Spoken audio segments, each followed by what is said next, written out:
Government polyclinic Uppal.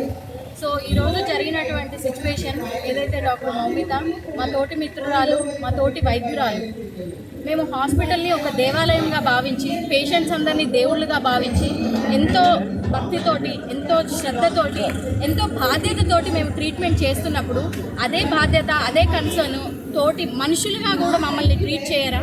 కనీసం మేము వైద్యులు అనేది పక్కన పెట్టండి, ఆ అమ్మాయిని టచ్ చేసినప్పుడు, ఆ అమ్మాయిని ఏదో చేయాలని అనుకున్నప్పుడు మీ తల్లి, మీ అక్క, మీ చెల్లి ఎవరు గుర్తు రాలేదా? మీ భార్యను గుర్తు రాలేదా? ఎంత అమానుషికంగా, ఎంత నిర్మానుషికంగా, ఒక మానవత్వ హృదయంతో కాకుండా రేప్ చేయడమే కాకుండా మర్డర్ చేసి, మళ్ళీ మర్డర్ చేసిన తర్వాత మళ్ళీ రేప్ చేయడం. నిర్భయ 1 అన్నారు, ఇది నిర్భయ 2. ఇదేమన్నా నెట్ఫ్లిక్స్ సిరీసా? బేటీ పడావ్ బేటీ బచావ్ అన్నారు, బేటీ పడాయి చేసింది, బచాయించడం ఎవరి రెస్పాన్సిబిలిటీ? నేను ప్రతి ఒక్కరిని అడుగుతున్నాను. Indian citizen everybody is responsible for this situation. మేము డాక్టర్స్గా మళ్ళీ వెళ్ళి వర్క్ చేయాలి అంటే, ఈవెన్ ప్రైవేట్ హాస్పిటల్స్ అయినా, గవర్నమెంట్ హాస్పిటల్స్ అయినా, మాకు చాలా భయం వేస్తుంది. ఈ ప్రొఫెషన్ ఎందుకు చూస్ చేసుకుందామా అనే రిగ్రెట్ తెప్పించే రోజు వచ్చింది. ఎందుకురా బాబు, ఎందుకు డాక్టర్స్ అయ్యామని. అదే ఒక పోలీస్ దగ్గరికి వెళ్ళి ఇంత ధైర్యంగా చేయగలుగుతారా? ఒక లాయర్ దగ్గరికి వెళ్ళి ఇంత ధైర్యంగా చేయగలుగుతారా? అంటే డాక్టర్స్ అంటే అంత చేతగాంతనమా? మేము ఒక సాఫ్ట్ కార్నర్ తోటి ప్రతి మనిషిని మనిషిలాగా ట్రీట్ చేస్తాము, అంతకంటే ఎక్కువ భావిస్తాము. వారి బాధలో మేము బాధ, అమ్మ వీళ్ళు ఇంత బాధపడుతున్నారా అని పేషెంట్ యొక్క పెయిన్ కూడా మేము తీసుకుంటాం. కాబట్టి ఇంత చులకన అయిపోయాము ఈరోజు డాక్టర్స్ అంటే.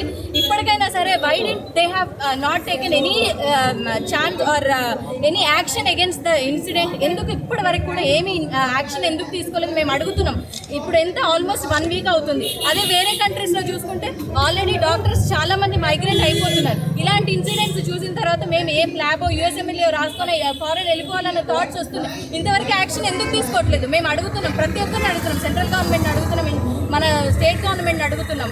వాళ్ళు ఎవరైతే రేప్ చేశారో వాళ్ళు ఆల్రెడీ కంట్రీ కూడా వదిలేసి వెళ్ళిపోయారంట. ఇందుకోసం అండి మేము పనిచేసేది, ఇందుకోసం ఆ గవర్నమెంట్ ఇన్స్టిట్యూట్స్లో మేము వర్క్ చేసేది, ఇంత కష్టపడి చదువుకొని వచ్చేది. So we as a doctors we request each and every Indian citizens చేతులు జోడించి మిమ్మల్ని అందరినీ బ్రతిమలాడేది, please provide safety to us. మేము ఇంత కష్టపడి ఇంత వర్క్ చేస్తున్నందుకు మాకు ఎలాగో రెస్పెక్ట్ దొరుకుతుందో దొరకట్లేదో మీరు చూస్తున్నారు. కనీసం సేఫ్టీ, మేము ఇంత వర్క్ చేస్తున్నందుకు ఒక అక్కగా, ఒక చెల్లిగా, ఒక తల్లిగా మమ్మల్ని భావించండి.